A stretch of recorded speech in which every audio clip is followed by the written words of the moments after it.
Esta es la clase número 4 de adaptaciones al ambiente de trabajo. La clase pasada habíamos configurado GitHub para que pueda recibir el código de nuestro prototipo.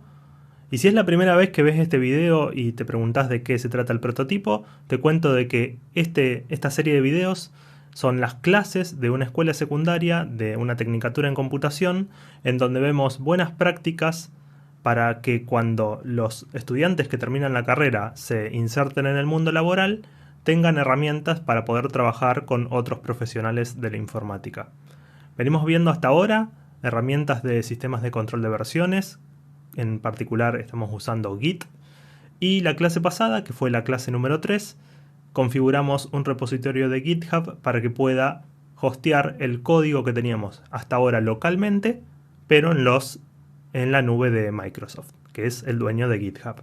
Para esta clase lo que vamos a hacer es simular que un día vamos a una oficina, trabajamos con el código del repositorio y al día siguiente nos toca hacer working from home y tenemos que traernos el código que trabajamos en la oficina sin utilizar ni un pendrive ni correo electrónico, simplemente utilizando el sistema de control de versiones y poder traernos todos los commits que hicimos en la oficina a nuestro entorno en nuestra casa. Para simular el entorno de la oficina y el entorno de la casa vamos a utilizar dos terminales con fondos diferentes. La terminal con un tono más claro va a representar la oficina. La terminal con un fondo más oscuro va a representar nuestra casa. Supongamos que hasta ahora venimos trabajando en la oficina. Llegamos el primer día de trabajo, nos dieron la bienvenida a nuestros compañeros y compañeras de trabajo y nos dijeron, bueno, vamos a trabajar en un prototipo, queremos ver cómo te manejas en esto de manejar Git y poder integrarte con las herramientas que trabajamos. Y supongamos que nos dieron esta idea de hacer el prototipo con el 4 en línea. Nos explicaron cómo se usaba GitHub, nos ayudaron a crear nuestro repositorio, nos ayudaron a hacer nuestro primer push al repositorio y terminó el día, al día siguiente te dicen, bueno, hoy vas a trabajar desde tu casa y el desafío es traerte todo el código que utilizaste el día anterior en la oficina. Vamos a ver cómo se puede hacer eso. Esta es la página de GitHub donde está hosteado el repositorio que veníamos trabajando hasta ahora. Hay un botón verde que se puede desplegar en donde nos da la información para clonar el repositorio. Cuando uno clona un repositorio lo que está haciendo es traer una copia exacta de lo que está en la nube, en el repositorio de GitHub o puede ser GitLab, Bitbucket, dependiendo de la herramienta que utilicemos, y la mayoría tienen la opción de clonarlo. ¿Cómo se clona un repositorio? Se copia la dirección y se pega en una terminal. En esta terminal no tengo nada actualmente, voy a escribir git clone y la dirección de mi repositorio. Cuando yo clono un repositorio pueden ocurrir dos cosas. Que el repositorio sea público, en cuyo caso no me va a preguntar demasiado y lo va a clonar simplemente, o que el repositorio sea privado o esté protegido por algún tipo de contraseña, en cuyo caso me puede preguntar mi contraseña de GitHub, en el caso de que esté utilizando HTTPS, en este caso lo estoy haciendo, o me puede pedir mi par de claves público-privada si estoy utilizando SSH. Una vez que clonamos el repositorio, nos va a aparecer un nuevo directorio con el nombre del repositorio que podemos ingresar y si preguntamos cuál es el estado de este repositorio, nos va a decir justamente que estamos en la misma rama que habíamos trabajado en la clase anterior y que no hay nada para hacer commit porque trajo una copia idéntica a lo que estaba en GitHub. Como este repositorio lo acabamos de clonar en nuestra computadora, tenemos que identificarnos también dentro de este repositorio. Eso se hacía con el nombre, la configuración, username y el email. Una vez que hacemos eso, podemos hacer un nuevo commit como lo veníamos haciendo anteriormente. Recordemos que hicimos en la oficina, que sería la terminal amarilla, habíamos trabajado en este repositorio del 4 en línea. Hicimos 3 commits, hicimos el push correspondiente, eso lo hizo persistir en los repositorios de GitHub. con el git clone lo que hacemos es traer ese repositorio a nuestra computadora local para poder seguir trabajando. Supongamos que la tarea que nos dieron cuando trabajemos desde nuestras casas es que generemos una nueva función en el prototipo que nos permita obtener el contenido de una columna en particular del tablero. Esto nos va a servir después para ver si alguien ganó o no el juego, porque si tenemos el contenido de una columna, podemos después contar cuántas cuántas fichas consecutivas iguales hay en una columna, y si es 4, entonces alguien terminó el juego, alguien lo ganó, ¿sí? Bueno, para hacer esta función podemos crearla escribiendo def, vamos a suponer que se llame contenido columna, la función va a aceptar dos parámetros. Por un lado, el número de la columna que queremos obtener, y por otro lado, obviamente, el tablero, que es lo que tienen las columnas, ¿sí? Vamos a guardar las celdas de esta columna que obtengamos en una nueva variable, que en este caso va a ser una lista vacía, y después lo que podríamos hacer es recorrer cada una de las filas del tablero, porque cuando yo recorro con un for el tablero obtengo una fila, luego obtengo otra fila, luego obtengo otra fila y así sucesivamente. Entonces si hago un for en el tablero, esos van a ser filas, y después lo que me interesa es la celda que esté en la fila que estoy recorriendo actualmente para el número de columna, pero como los índices empiezan en 0, hay que restarle 1, obviamente, y ahí obtenemos el valor de la celda en cuestión de la fila en donde estamos actualmente. Luego esta celda hay que guardarla en la columna que creamos acá arriba. Esto se hace con la función append, que agrega un elemento a un array. Y finalmente, luego de haber terminado todas las filas que recorrimos, devolvemos la columna.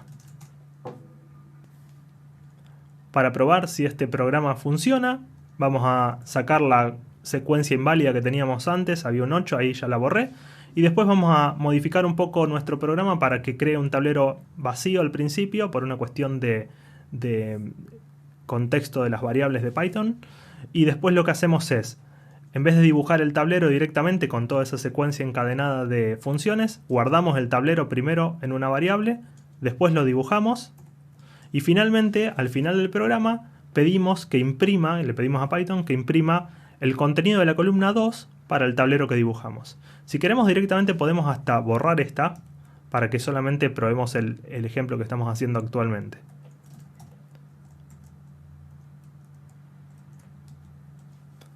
Cuando ejecutamos el programa, vemos que obtenemos una secuencia de ceros que vendrían a ser la primera fila del tablero, la segunda, la tercera, la cuarta y la quinta, y después este 2 que vemos acá significa que en la última fila del tablero hay una ficha del jugador 2. O sea que esta función nos está devolviendo justamente el contenido del tablero para la columna número 2. Si queremos validar que eso sea justamente lo que devolvió, vamos a imprimir también el tablero. Y acá vemos que para la columna número 2 solamente hay un 2, ¿sí? Si probamos la columna número 1 deberíamos obtener lo mismo, pero en vez de un 2 acá deberíamos obtener un 2 acá por este 2 y un 1 acá. Vamos a probarlo rápidamente.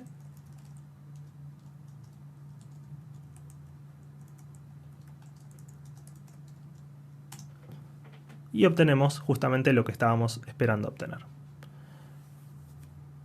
Ahora, esto que hicimos acá, lo hicimos en nuestra casa, en la terminal con fondo oscuro. Si preguntamos cuál es el estado del repositorio, nos va a decir que hay un cambio en el prototipo. Si hacemos git diff, nos va a mostrar cuál es ese cambio. Justamente es en dos partes del archivo.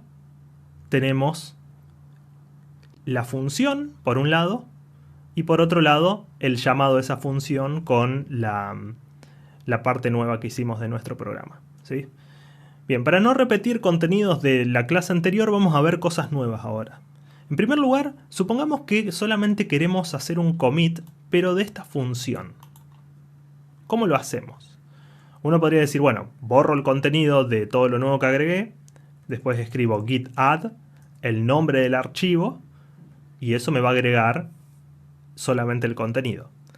Pero si ustedes escriben git add y el -p, lo que hace Git es dejarte elegir si querés hacer un staging de la parte que estás viendo. Entonces, ahora nos está dando la oportunidad de, acá abajo nos pregunta, si queremos hacer un stage de este trozo de código. Podemos elegir que sí, con la letra Y, podemos elegir que no, en lo cual va a seguir hacia adelante, y podemos hacer otras cosas como, digamos, cerrar la ejecución de este programa y seguir adelante, ¿sí? Yo le voy a decir que sí. Y al siguiente trozo de código le voy a decir que no lo quiero agregar. Le voy a decir que no, con la N.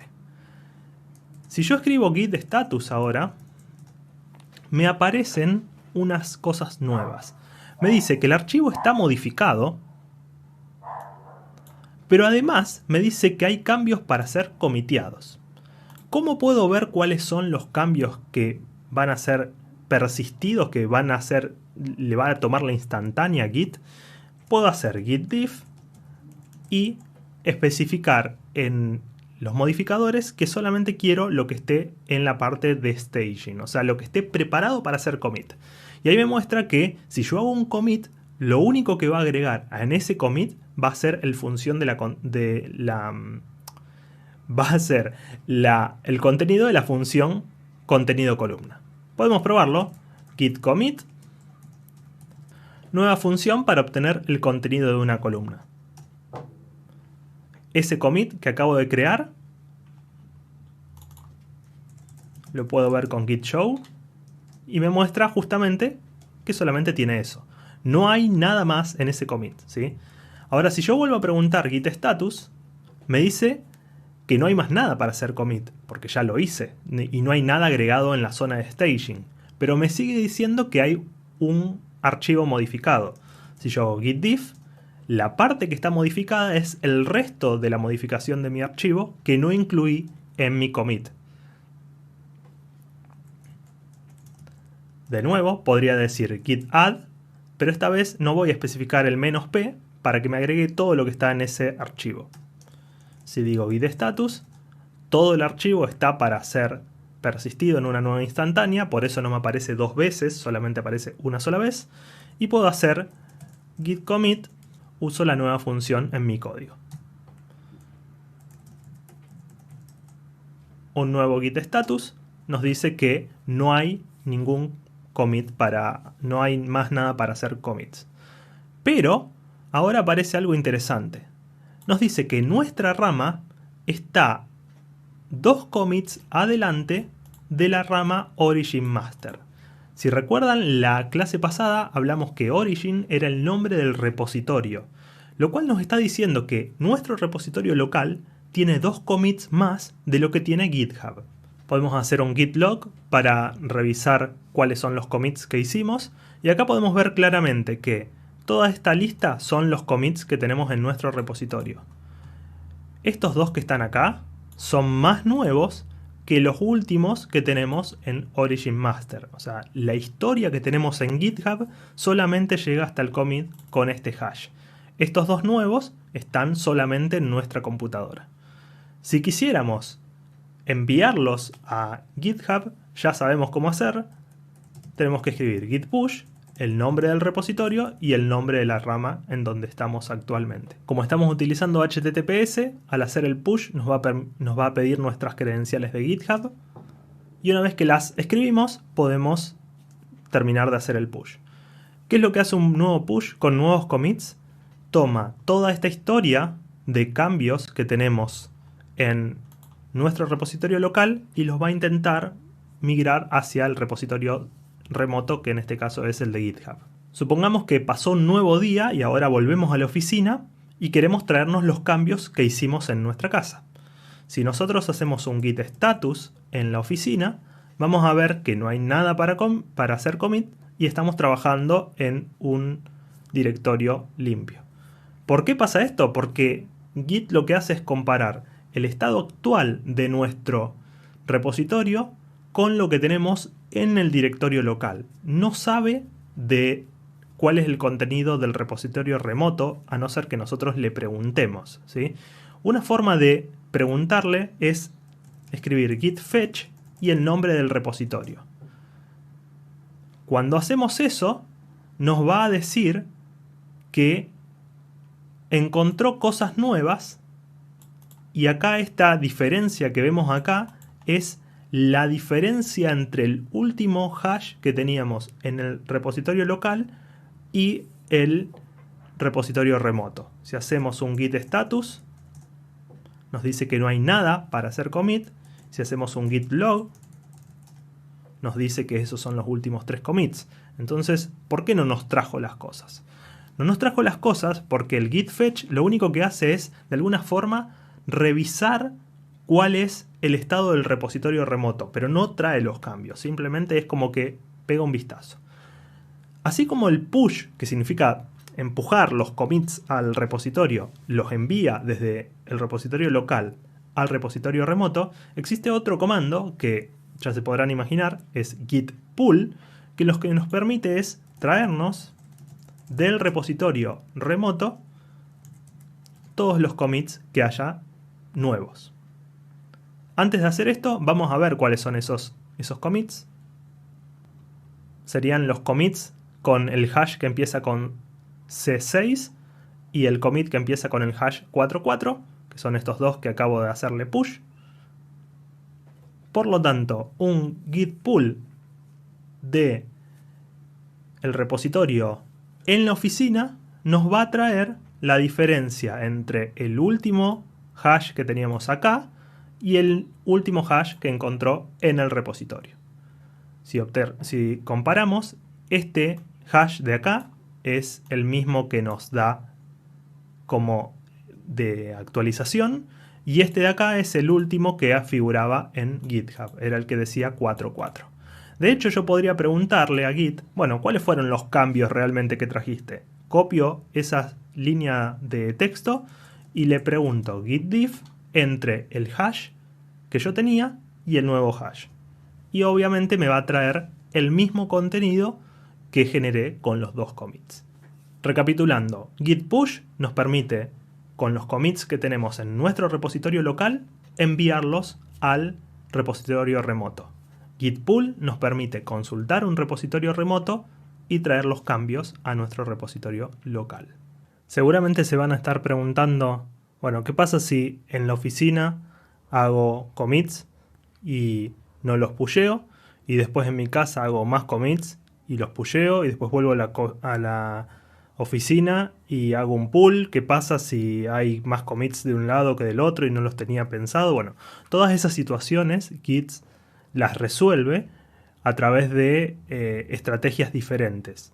Las vamos a ver en la clase siguiente y vamos a ver qué pasa cuando todo va bien o cuando hay conflictos y hay que resolverlos. Les dejo la tarea de esta clase. Así como definimos la función contenido de columna,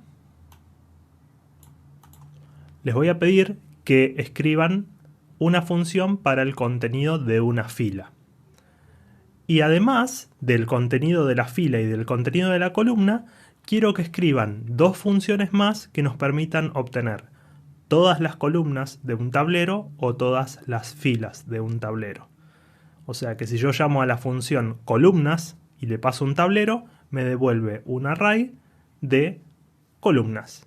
Y si le pido filas de ese tablero, me devuelve un array, pero de filas. Si pueden, estaría bueno que practiquen lo que vimos en esta clase. Podrían crear dos carpetas distintas utilizando mails distintos. No hace falta que sean el mismo que tienen registrado en la página de GitHub.